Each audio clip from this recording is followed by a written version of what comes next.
Hi అండి. ఎలా ఉన్నారండి?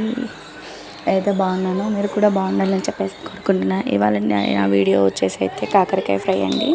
కాకరకాయ వెల్లుల్లి కారం చేదు లేకుండా, చాలామంది కాకరకాయ కర్రీ అంటే ఇష్టపడరు.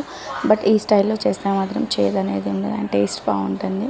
అండ్ హెల్త్ ఇష్యూస్ ఉన్న అంటే ఫీవర్ అలా ఉన్న వాళ్ళకి కూడా బాగా యూజ్ అవుతుంది. అంటే నో టేస్ట్ తెలియని వాళ్ళకి యూజ్ అవుతుంది. తినని వాళ్ళకి కూడా చాలా ఇష్టంగా తింటారు. ఫస్ట్ కాకరకాయలను క్లీన్గా కడిగేసుకొని ఇలా సన్నగా కట్ చేసుకోవాలి. అండ్ నెక్స్ట్ దాంట్లో కావాల్సింది వెల్లుల్లి. పెద్దగా ఇంగ్రీడియంట్స్ కూడా ఏమో ఉండవండి. కాకరకాయ, వెల్లిపాయలు మాత్రం కంపల్సరీ అండి. ఇలా సన్నగా కట్ చేసుకొని ప్యాన్ పెట్టుకొని ఆయిల్ పోసుకోవాలి. ఆయిల్ ఫ్రై అనగానే చాలా కూడా ఏముందండి, ఈ మామూలు క్వాంటిటీలో పోసుకొని అండ్ మనం ముందుగా కట్ చేసి పెట్టుకున్న కాకరకాయ పీసెస్ని అందులో వేసేసుకోవాలి.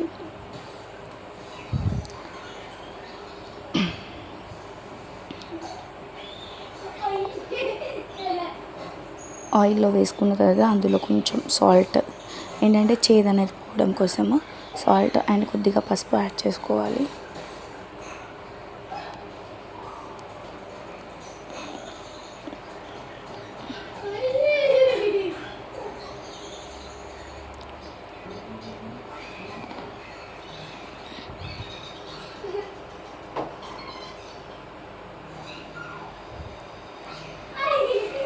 కొంచెం పసుపు యాడ్ చేసుకొని మొత్తం కంప్లీట్గా అంత పీసెస్కి పట్టేలాగా కంప్లీట్గా మిక్స్ చేసుకోవాలండి.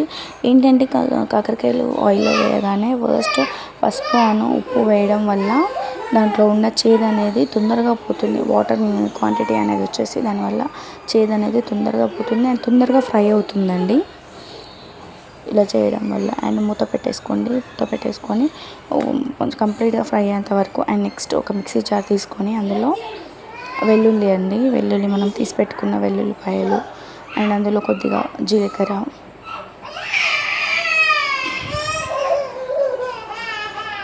యాడ్ చేసుకోవాలి. అండ్ నెక్స్ట్ అందులో కారం అండి, మన టేస్ట్కి సరిపడా కారం యాడ్ చేసుకోవాలండి. యాడ్ చేసుకొని మిక్సీ పట్టాలి.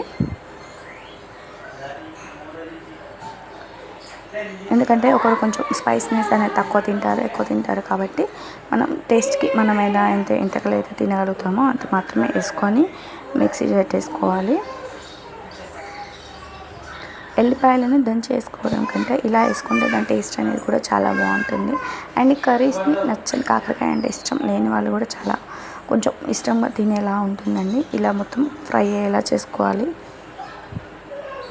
మొత్తం గోల్డెన్ రెడ్ కలర్ వచ్చేంత వరకు ఫ్రై చేయాలండి కాకరకాయలు, అప్పుడే దాని చేదు అనేది పోతుంది.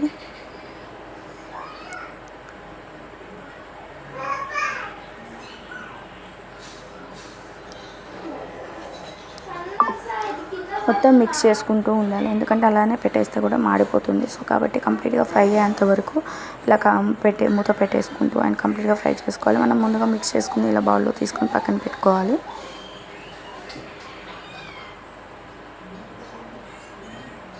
చూడండి, కాకరకాయలు గోల్డెన్ రెడ్లోకి వచ్చేసాయి, మొత్తం ఇలా ఫ్రై అయిపోయాయి.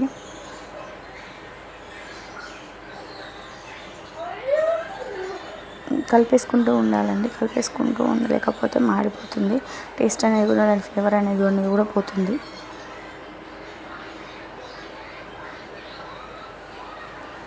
నెక్స్ట్ అందులో మనం ముందుగా మిక్స్ చేసి పెట్టేసుకున్న వెల్లుల్లి కారంని అందులో యాడ్ చేసుకోవాలి. యాడ్ చేసుకుని కంప్లీట్గా మొత్తం ఆయిల్లో ఫ్రై అయ్యేలాగా పీసెస్కి పెట్టేలాగా మొత్తం మిక్స్ చేసుకోవాలి అండి. ఎందుకంటే వెల్లుల్లి అంటే కొంచెం ముద్దలాగా అయిపోతుంది కదా, కాబట్టి దాన్ని మొత్తం కంప్లీట్గా మిక్స్ అయ్యేలాగా కలిపేసుకోవాలి. చాలా సింపుల్ ప్రాసెస్ అండి. ఇష్టపడిన వాళ్ళు తింటారు, పిల్లలకి కూడా చాలా మంచిది అలవాటు చేయడం. ఇలా చేస్తే కాకరకాయ కర్రీ అనేది కూడా అలవాటు అయిపోతుంది. దాన్ని ఇష్టపడకుండా దూరంగా ఉంచడం, ఎందుకంటే ఏ వెజిటేబుల్లో ఏ విటమిన్స్ అనేవి ఉంటాయి కాబట్టి అన్ని వెజిటేబుల్స్ తినేలా చూసుకోవాలి.